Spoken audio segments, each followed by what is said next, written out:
기도하겠습니다. 좋으신 아버지 하나님, 오늘도 저희들에게 이 아침의 시간을 허락하여 주시고, 또 말씀으로 이 하루를 출발할 수 있게 하시니 감사를 드립니다. 오늘도 우리를 향한 예비된 말씀 들려주시고, 그 말씀을 통해서 우리가 하나님 앞에서 늘 겸손할 수 있도록 도와주시옵소서. 결단코 하나님께서 주신 거, 은혜 가운데 내려주신 것 때문에 교만해지거나 자고하지 않게 하여 주시고, 우리에게 주신 그 은혜를 따라서 하나님의 백성들을 돕고 보살피며 또 하나님의 사랑을 전달할 수 있는 통로가 될 수 있는 우리의 삶의 자리가 되게 하여 주옵소서. 말씀으로 나아갑니다. 오늘도 우리를 지키고 깨우는 말씀을 들려 주시옵소서. 우리 구주 예수 그리스도의 이름으로 기도드립니다. 아멘. 오늘 우리에게 주신 말씀은 에스겔서 30장 20절에서 26절입니다. 제 11년 첫째 달 7일에 주님께서 나에게 말씀하셨다. 사람아, 내가 이집트 왕 바로의 한쪽 팔을 부러뜨렸다. 치료하고 싸매야 그 팔이 나아서 칼을 잡을 수 있을 터인데 치료도 못하고 싸매지도 못하고 약도 못 바르고 붕대를 감지도 못하였으니 그가 칼을 쥘 수 없다. 그러므로 나 주 하나님이 말한다. 내가 이집트 왕 바로를 대적하여 성한 팔마저 부러뜨려 두 팔을 다 못쓰게 하고서 그가 칼을 잡을 수 없게 하겠다. 내가 이집트 사람들을 여러 민족 가운데 흩어놓고 여러 나라로 헤쳐 놓겠다. 내가 바벨로니아 왕의 두 팔을 강하게 하고 내 칼을 그의 손에 쥐어 주겠지만 바로의 두 팔은 부러뜨릴 터이니 바로가 바벨로니아 왕 앞에서 칼에 찔린 사람처럼 크게 신음할 것이다. 내가 바벨로니아 왕의 두 팔을 강하게 하면 바로의 두 팔은 떨어져 나갈 것이다. 내가 바벨로니아 왕의 손에 내 칼을 쥐어주고 그가 그 칼을 뽑아서 이집트 땅을 칠 때에야 비로소 그들은 내가 주인 줄 알 것이다. 내가 이집트 사람들을 여러 민족 가운데 흩어놓고 그들을 문 나라로 헤쳐 놓겠다. 그때야 비로소 그들은 내가 주인인 줄 알 것이다. 아멘. 오늘 본문 말씀 에스겔서 30장은 그 애굽에 관한 세 번째, 네 번째 심판에 대한 예언의 말씀입니다. 오늘 우리가 읽었던 본문 말씀을 보면 날짜가 기록되어 있는 것을 볼 수가 있습니다. 이것을 통해 알 수 있는 것은 이 에스겔이 잡혀온 그때 그 날짜에 하나님의 말씀이 성취되었다는 것을 우리에게 암시해 주고 있습니다.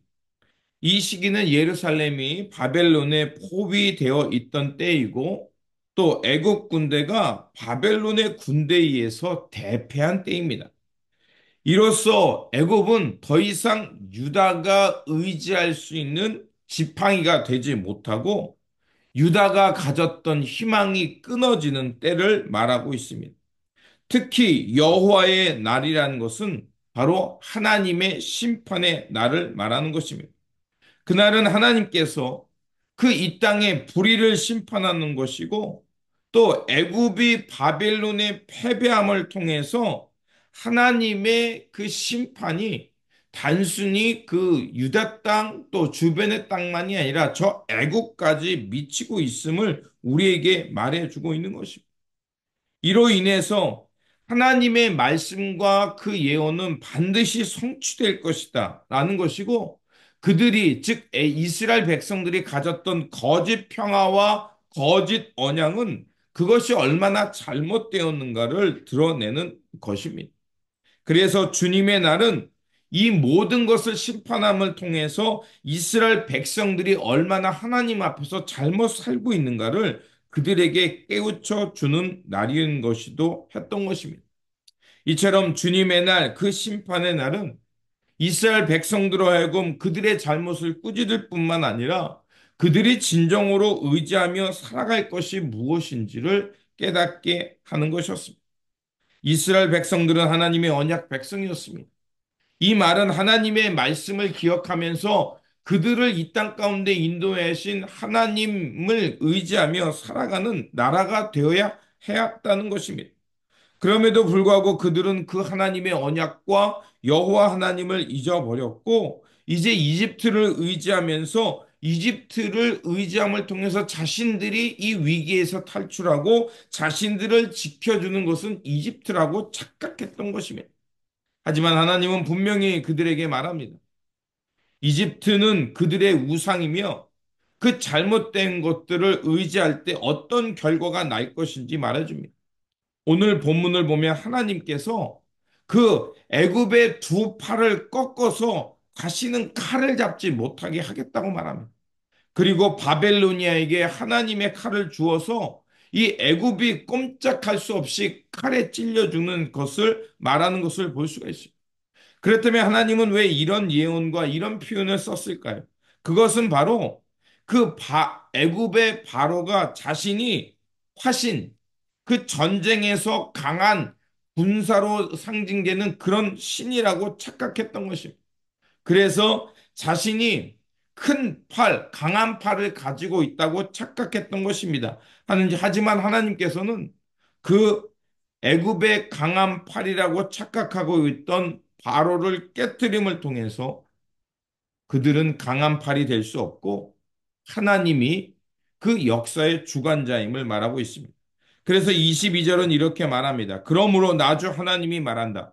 내가 이집트 왕 바로를 대적하여 성한 팔마저 부러뜨려 두 팔을 다 못쓰게 하고서 그가 칼을 잡을 수 없게 하겠다. 결국 역사의 심판의 도구가 하나님의 손에 있음을 말합니다. 하나님께서 애굽 왕의 이런 팔을 부러뜨리는 것을 세밀하게 묘사한 이유는 그 애굽 왕이 얼마나 교만했는가를 말하는 뿐만 아니라 그가 바벨론에 의해서 무너지고 그가 더 이상 일어날 수 없도록 초토화되고 그 애굽 땅이 망가지는 것을 말하고 있는 것입니다. 이러한 심판을 통해서 다시 한번 하나님께서 이스라엘 백성들에게 무엇을 기대해야 되는지, 무엇을 의지해야 되는지를 알게 하는 것입니다. 에스겔은 이집트야말로 의지할 수 없는 아무런 희망이 없다는 것을 이스라엘 백성들에게 말하고 있는 것입니다. 이집트도 하나님의 단순한 심판의 도구일 뿐 그들도 하나님의 심판에서 자유할 수 없다는 것입니다. 그래서 26절에 이렇게 말합니다. 내가 이집트 사람들을 여러 민족 가운데 흩어놓고 그들을 문 나라로 헤쳐놓겠다. 그때야 비로소 그들은 내가 주인인 줄 알 것이다.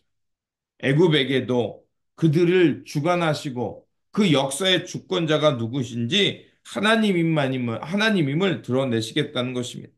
오늘날 많은 사람들은 힘있고 권세 부리는 것이 자신들에게 큰 도움이 되고 구원이 될 거라고 생각합니다. 하지만 우리가 잊지 말아야 합니다. 그것은 하나님께서 단순히 기회를 주셨을 뿐이고 언제든지 그 기회를 걷어가면 하나님 앞에서 이렇게 애굽처럼 두 팔이 부러지는 것처럼 힘없이 무너질 수 있다는 것입니다. 그렇게 오늘 본문을 통해 우리에게 말한 것처럼 하나님 앞에서 우리가 정말 진정으로 의지하고 살아갈 것이 무엇인지 아는 것이 중요합니다. 이 땅을 주관하시고 이 땅에 권세를 주시는 거 또 하나님께서 이 땅을 주관하신다는 것을 우리가 잊지 말아야 합니다. 그러므로 오늘 우리가 힘이 있다 해서 교만하지 말고 다시 한번 오늘 우리 가운데 주신 그 삶의 자리에서 하나님께서 기뻐하는 그 생명의 열매를 맺으며 살아가는 저와 여러분들이 되시기를 주님의 이름으로 축원드립니다. 기도하겠습니다. 좋으신 아버지 하나님, 오늘도 우리에게 삶의 자리 주시고, 오늘도 우리가 세상을 섬길 수 있는 능력을 주셨습니다. 그러하오니 아버지 하나님, 우리가 세상 것을 의지하지 말게 하여 주시고, 우리에게 주신 그 은혜와 그 권세와 능력을 가지고 하나님 나라를 이뤄가는 일에 최선을 다하며 살아가는 저희들 될 수 있도록 도와주시옵소서. 그래서 아버지 하나님, 이 땅에 역사를와 또 주관자가 누구신가를 드러내고 여호와 하나님만을 의지하며 하나님께서 이 역사의 주관자임을 드러내는 삶의 자리가 되게 하여 주옵소서. 우리 구주 예수 그리스도 이름으로 기도드립니다. 아멘.